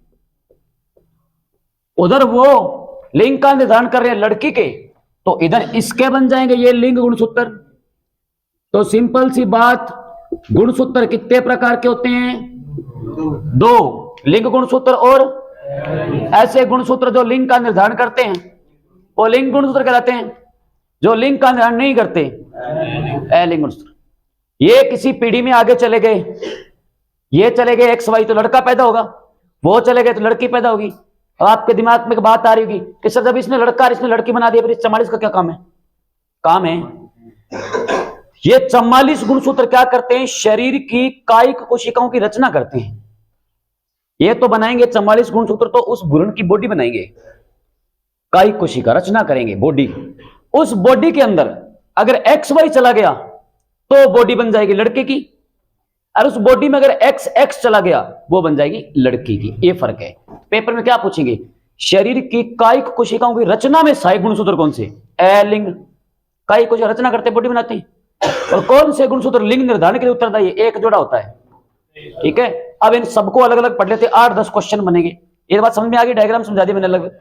अब लिखते हैं, पेपर पूछेंगे ऐसे क्वेश्चन आएंगे, निम्न में से नर के लिंग गुणसूत्र है, निम्न में से मादा के अलिंग गुणसूत्र है, निम्न में से नर के लिंग गुणसूत्र है, निम्न में से नर के अलिंग गुणसूत्र है, ऐसे ऑप्शन आएंगे।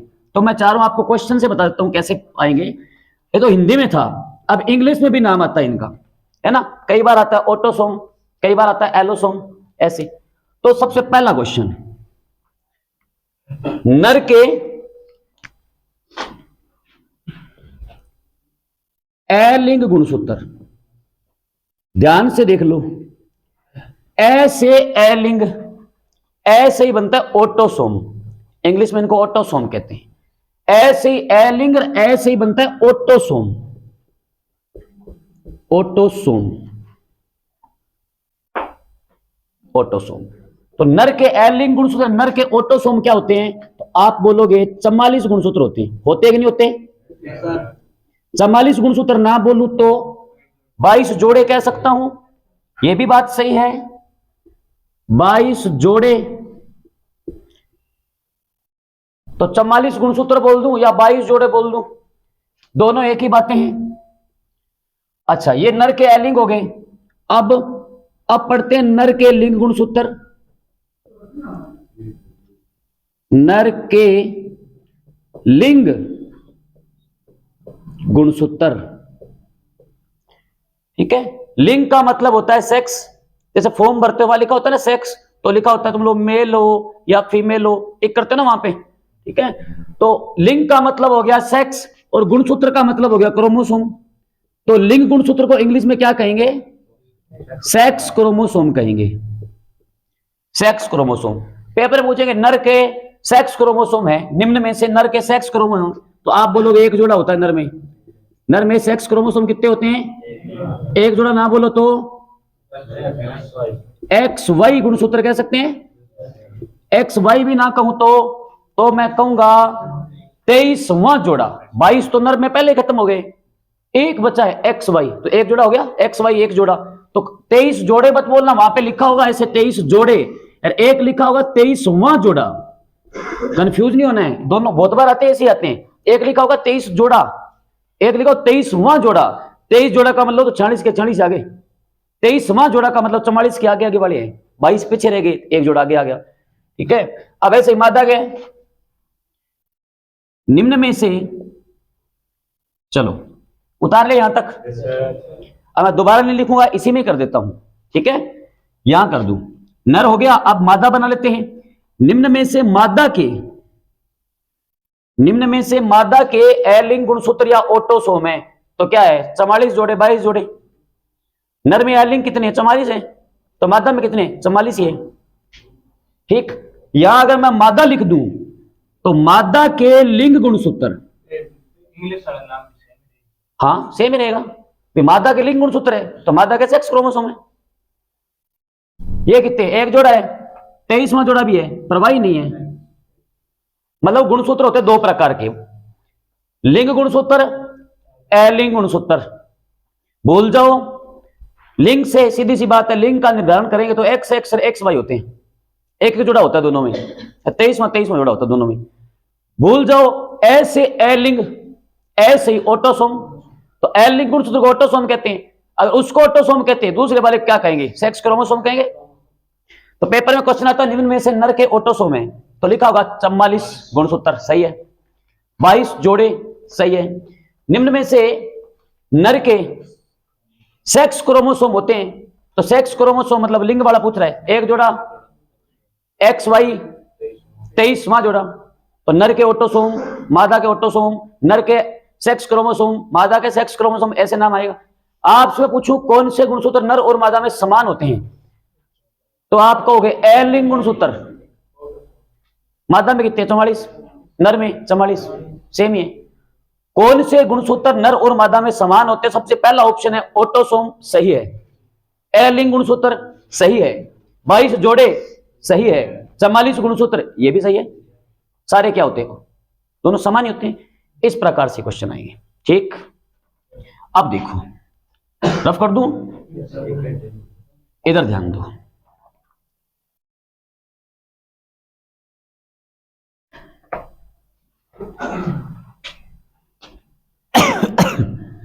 लिखो मनुष्य में लिंग निर्धारण,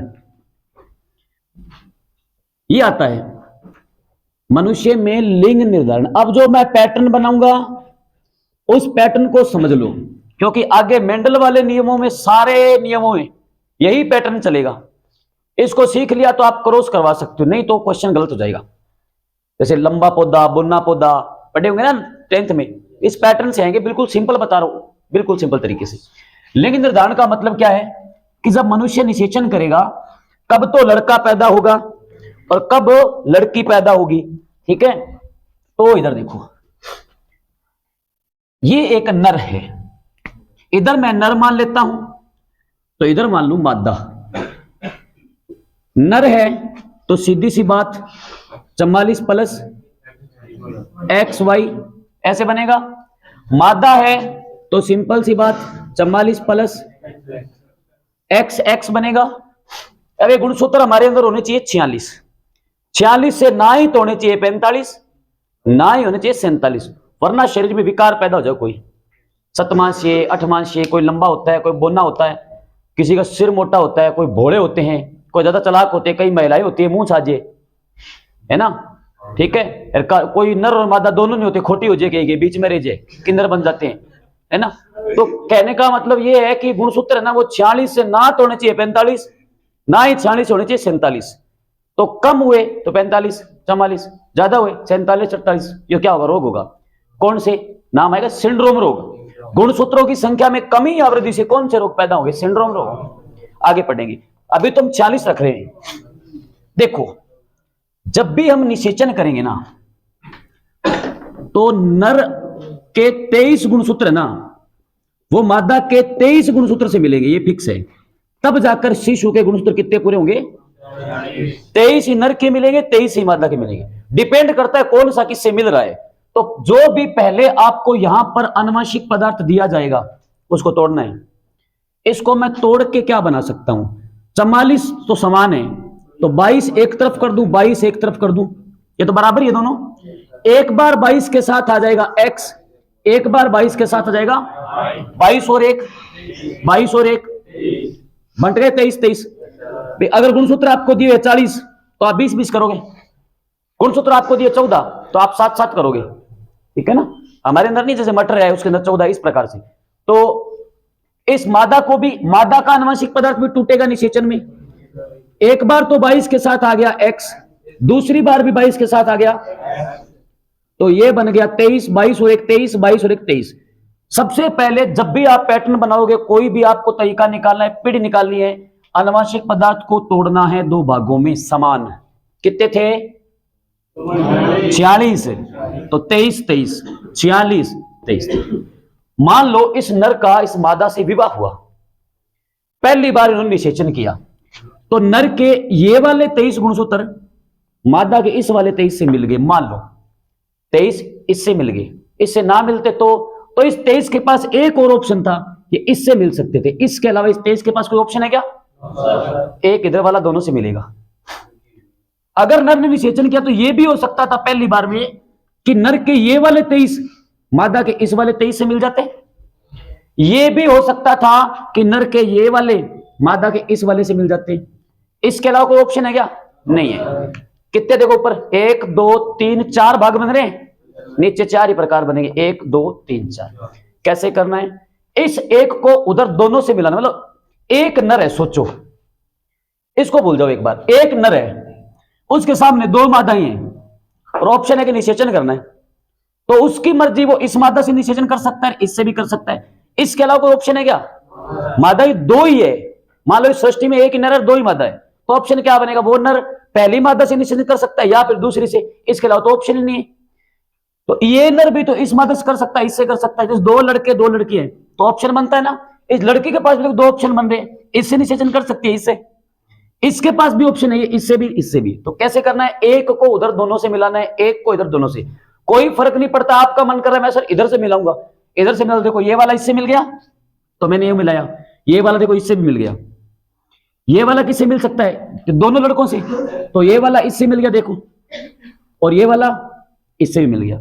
अब देखो इनको मिलाओ, 22 और 22, इसके सीध में चलो, इसे 22 और 22, यहां पे क्या वहां पे क्या, पहली बार निषेचन किया तो क्या पैदा हुआ, ये हो गई लड़की, दूसरी बार फिर निषेचन हुआ, इनको मिला, वो क्या पैदा हो रहा है, सॉरी 22 और 22, यहां पे क्या है, आगे चलो उधर, आगे किस पे जा रहा है, उस पे, वहां भी क्या है, क्या पैदा हुई।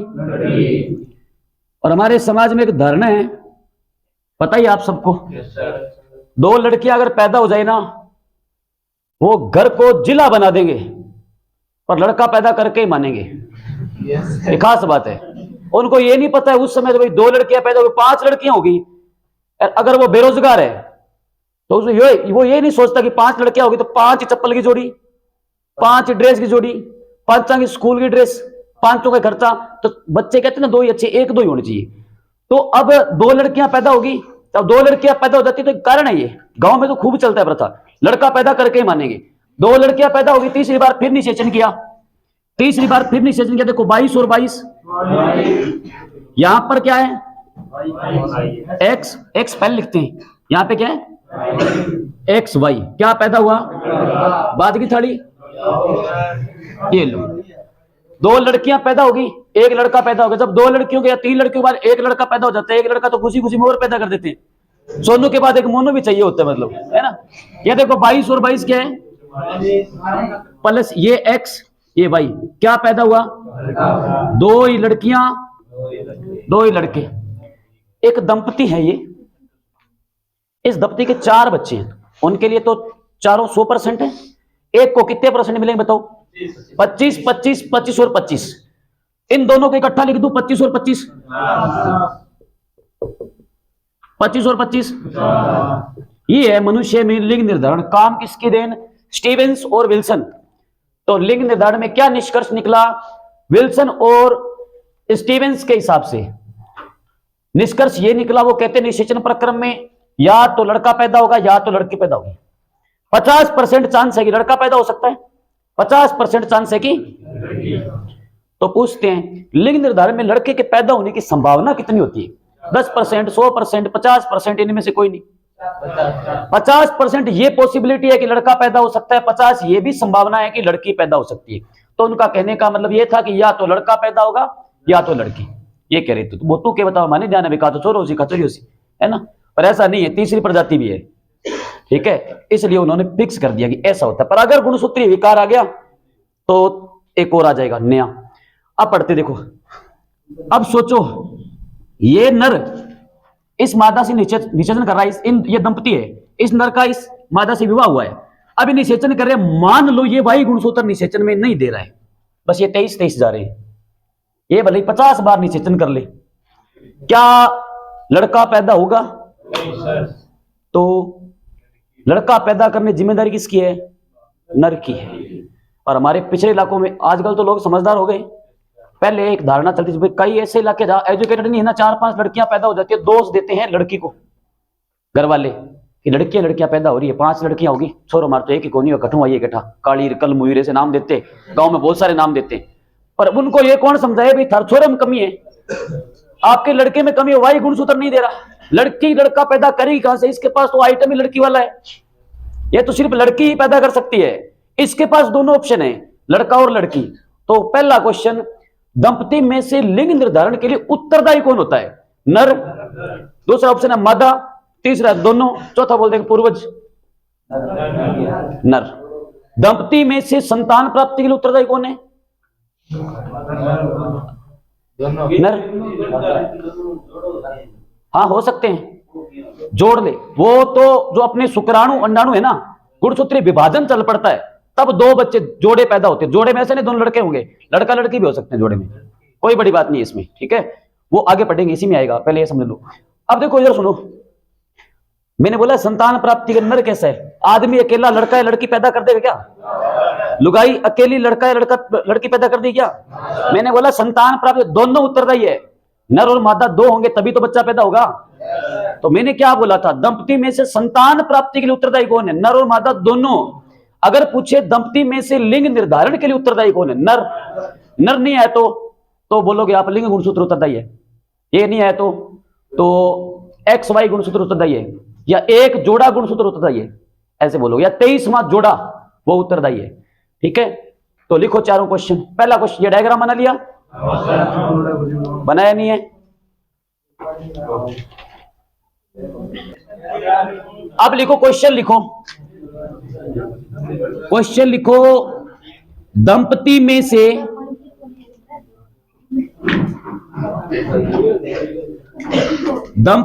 से लिंग निर्धारण के लिए उत्तरदायी कौन होता है? ऐसे क्वेश्चन पूछेंगे। दंपति में से लिंग निर्धारण के लिए उत्तरदायी कौन है? तो उत्तर होगा नर, या फिर बोल दो नर के लिंग गुणसूत्र।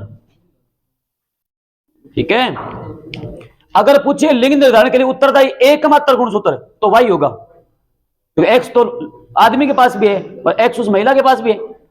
एकमात्र गुणसूत्र पूछे तो वाई। अच्छा, संतान प्राप्ति के लिए लैंग्वेज पढ़ लेना ढंग से कि लिखा हुआ क्या है।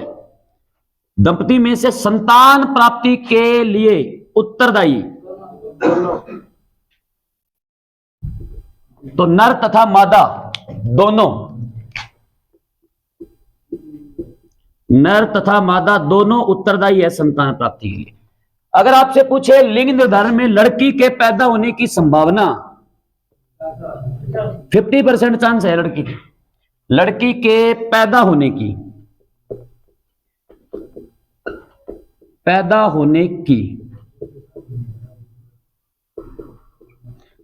लड़की के पैदा होने की संभावना उत्तर है 50%।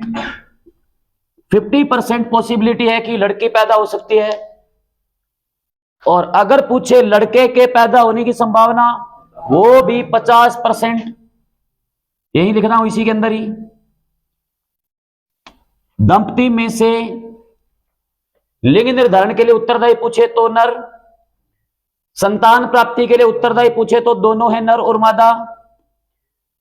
लड़की के पैदा होने की संभावना 50%, लड़के के पैदा होने की संभावना तो लिख दोगे 50%।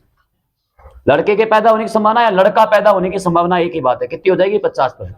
ये तो था क्रॉस कैसे करेंगे। यही पैटर्न चलेगा अपने प्रभाविता का नियम, पृथक्करण का नियम, स्वतंत्र अपव्यूहन का नियम। मटर वाले करवाएंगे ना, लंबा पौधा, बोना पौधा, शुद्ध लंबा पौधा, शुद्ध बोना पौधा, वहां पर यही पैटर्न आपको बनाना है।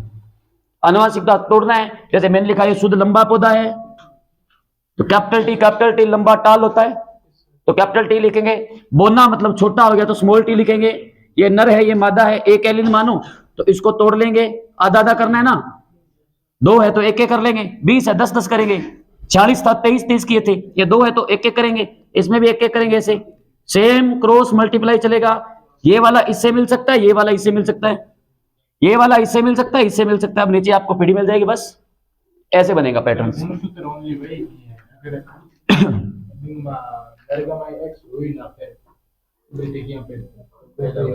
नर के अंदर अगर एक्स है ही नहीं, वाई है तो वो नर है ही नहीं।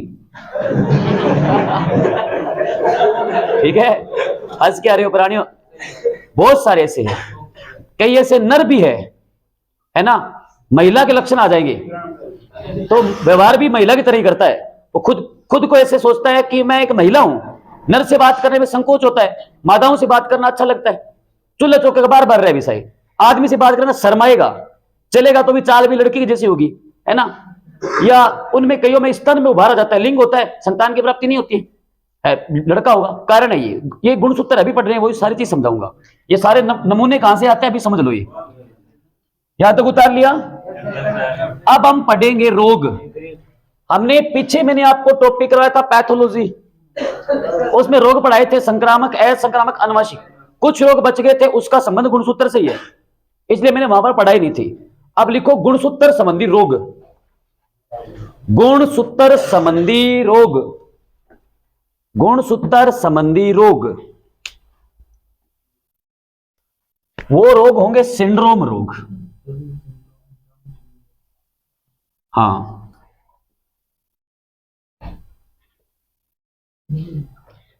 इधर देखो, मान लो हमारे सारे गुणसूत्र है ना, वो कुछ इस टाइप के हैं। शांत रहो। सारे गुणसूत्र मान लो हमारे इस टाइप के हैं, ऐसे। ठीक है, जैसे मान लो ये पहला, फिर ये दूसरा, फिर तीसरा, चौथा, पांचवा, छठा, ऐसे करते करते मान लो ये आ गया, ये 42वां, ऐसे करते करते ये 44वां, फिर ये 45वां, फिर ये 46वां। ठीक है, सारे गुणसूत्र मान लो 1 से 46 तक हमारे कुछ ऐसे हैं। गलत। अब रोग है पहला रोग है वो है क्रिड टू कैट या फिर क्राई कैट रोग। पहला रोग है क्रिड टू कैट या क्राई कैट रोग। ये क्या होता है देखो, क्रिड टू कैट या क्राई कैट रोग किससे होगा? इधर देखो, अब ये चल रहे हैं पहला, दूसरे से मान लो 5वां आ गया। 5वां गुणसूत्र मान लो गलती से निषेचन प्रक्रम में टूटकर कुछ ऐसा हो गया, इस टाइप से ऐसा बन गया। ऐसे जब गुणसूत्र टूटेगा तो वो एक घट गया तो आपको बोलना विलोपन, और जब गुणसूत्र जुड़ गया तो आप बोलोगे अधिकता। जब गुणसूत्र कम होंगे तो आप बोलोगे विलोपन। विलोपन विधि आती है ना मैथ में, विलोपन। अगर गुणसूत्र कम हुआ तो आप बोलोगे विलोपन, और गुणसूत्र की अगर अधिकता हुई तो आप पुनरावर्ती अधिकता बोल दो। जैसे 40 से अगर 45 हो गए तो विलोपन हुआ, 46 से मान लो 48 हो गए तो अधिकता हुई, ऐसे बोलना है। 5वां गुणसूत्र मान लो गलती से टूटकर कुछ ऐसा हो गया तो रोग पैदा होगा क्राइकेट रोग। तो क्या लिखेंगे? 5वें गुणसूत्र के विलोपन से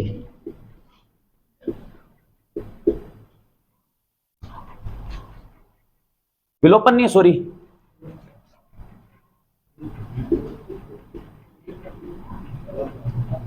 अधिकता। 5वें गुणसूत्र की अगर अधिकता होगी, अधिकता लिखा हुआ रवि, थोड़ा देख लेना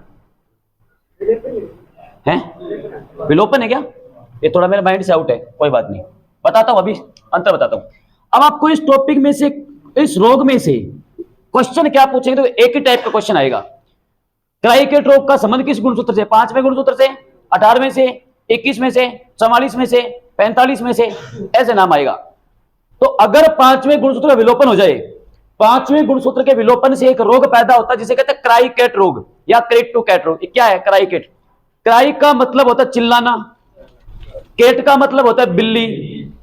ऐसे जो शिशु पैदा होंगे, बच्चे पैदा होंगे, ऐसे शिशुओं के रोने की आवाज बिल्ली के बच्चे के रोने की आवाज के जैसी प्रतीत होगी। ऐसा शिशु अगर पैदा हुआ है उसके बाद बिल्कुल तीखी तीखी लगेगी। अगर वो रोएगा आपको लगेगा बिल्ली का बच्चा रो रहा है, वो ये होता है। अब देखो ये लड़का भी हो सकता है और लड़की भी हो सकती है। अगर लड़का होता है नॉर्मल, अब एक चीज और ध्यान रखना, आप गुणसूत्र प्रारूप ध्यान रखना। अगर नॉर्मल लड़का होता तो क्या बोलते? नॉर्मल लड़की होती तो क्या बोलते? नॉर्मल तो ये होते 46 वाले, ये नॉर्मल वाला नहीं है। 5वें गुणसूत्र का विलोपन हुआ है तो मुझे बताओ 5वां 1 से 44 के बीच आएगा कि 45-46 के बीच आएगा?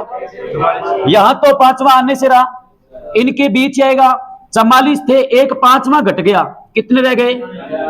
44 थे, एक 5वां घट गया, कितने रह गए? तो पेपर में पूछेंगे क्राइकेट रोग का गुणसूत्र प्रारूप क्या है?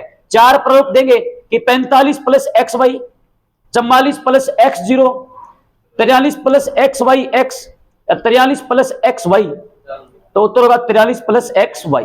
ठीक है, ये होगा क्राइकेट। ये पहला रोग था, समझ गए? लक्षण लिखना चाहो तो ऐसे शिशुओं के रोने की आवाज बिल्ली के बच्चे के रोने की आवाज के जैसी होती है, उनको कहते हैं क्राइकेट शिशु। ये पहला सिंड्रोम रोग था आपका।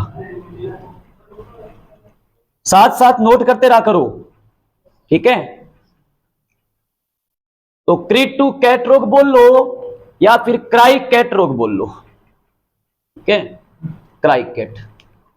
तो पेपर में पूछेंगे क्राइकेट रोग का संबंध किस गुणसूत्र से? 5वें गुणसूत्र से, 13वें गुणसूत्र से, 21वें गुणसूत्र से, 18वें गुणसूत्र से। सारे रोग है, कोई 5वें का होगा, कोई 13वें का होगा, कोई 18वें का होगा, कोई 21वें का होगा, कोई 45वें का होगा। ऐसे रोग है, 6-7 रोग आते हैं इसमें गुणसूत्र वाले में, तो इनको ढंग से समझ लेना।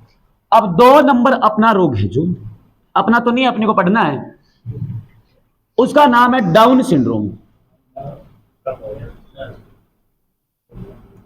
डाउन सिंड्रोम रोग से ग्रसित शिशुओं का नाम होता है मंगोलिज्म, इसलिए डाउन सिंड्रोम को हिंदी में मंगोलिया भी कहते हैं। जो साइको पढ़ाते हैं ना, साइको में इसको मंगोलिया रोग पढ़ाया जाता है, रीट वगैरह में पढ़ते हैं ना साइकोलॉजी, उसमें इसको मंगोलिया पढ़ाया जाता है। बहुत सोचते हैं अलग है, अलग नहीं है। डाउन सिंड्रोम को ही मंगोलिया कहते हैं। क्यों? इसलिए कहते हैं क्योंकि डाउन सिंड्रोम रोग के जो बच्चे हैं ना, उनका नाम मंगोलिज्म होता है, कि ये मंगोलिज्म है। जैसे कहते हैं ना कि ये किन्नर है, वैसे वो मंगोलिज्म है, नाम होता है उसका। ठीक है, मंगोलिज्म किन्नर नहीं होता, किन्नर वाला अलग है।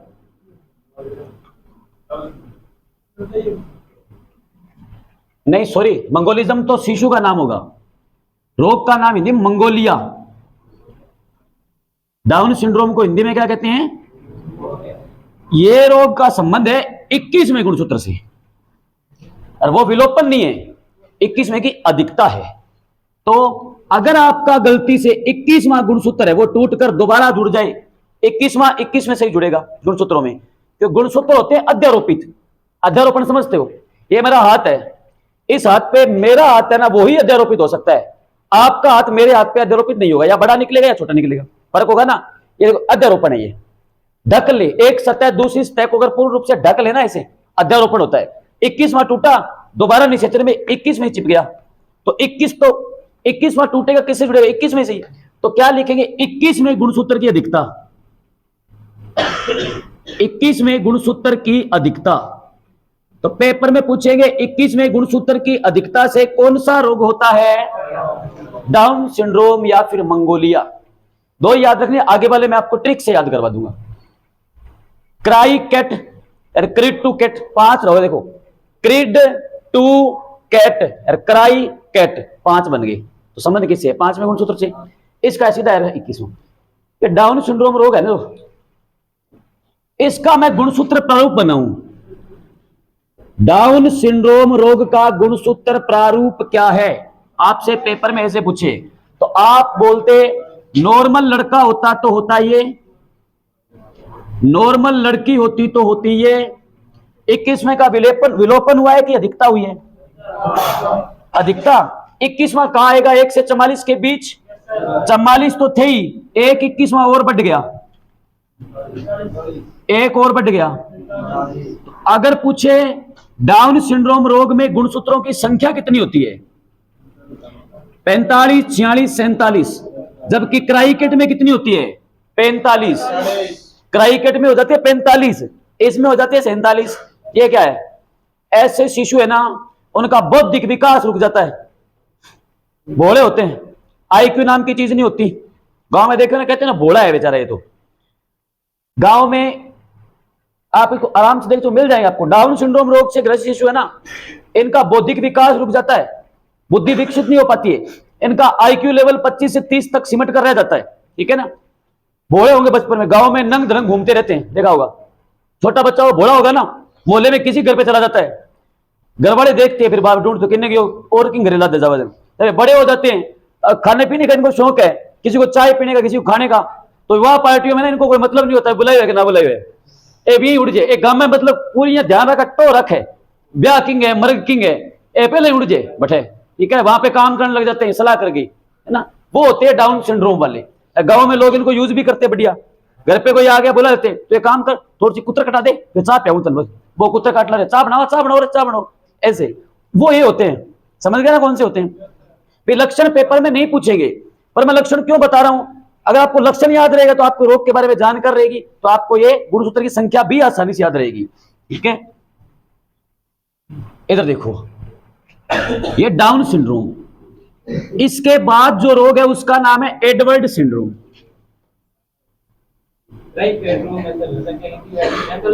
हाँ, 45 या 43 प्लस XY है।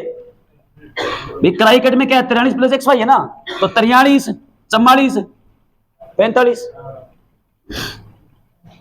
एडवर्ड सिंड्रोम क्या? देखो, अब इसको देखो, रट्टा मारने की कोई जरूरत नहीं। ए से एडवर्ड, ए से 18, ए से एडवर्ड, ए से 18, 18 बोले तो 18, 18वें गुणसूत्र की अधिकता से कौन सा रोग होता है? Edward syndrome. ऐसे शिशु है ना, वो अल्प विकसित होते हैं और सामान्यतः 6 माह से अधिक जीवित नहीं रहते हैं। रह भी गए, ढंग से पोषण मिला तो बच भी जाते सामान्य, मर जाते हैं, मतलब सतमांशिया, छठमांशिया, अठमांशिया कहते हो ना, वो ये सामान्यतः साइंस का मानना है कि अलग विकसित होने की मृत्यु हो जाती है, पर अगर ढंग से पोषण मिला तो ये जीवित भी रह जाएंगे। आप ऐसे सतमांशी अठमांशी भी है जिनको आप देखकर बता नहीं सकते कि सतमांशिया था क्या, देखे होंगे ना, कोई 7 में 8 महीना पैदा हो गया, ढंग से पोषण मिला ना, बड़ा होने के बाद आप देखकर उसको ये नहीं कह सकते सतमांशिया था, पोषण पे डिपेंड करता है ये है। अब इसका भी गुणसूत्र प्रारूप क्या बनेगा, इस रोग का गुणसूत्र प्रारूप क्या बनेगा, 18वें में अधिकता हुई है तो 45 44 तो थे ही, एक और बढ़ गया, लड़का ये लड़की ये सेम ही है पीछे वाले की तरह। और एडवर्ड सिंड्रोम में गुणसूत्रों की संख्या अगर पूछे तो संख्या हो जाती है 47। ये था Edward syndrome. Edward syndrome, Edward syndrome लिख लिया। अब आगे वाला चौथा,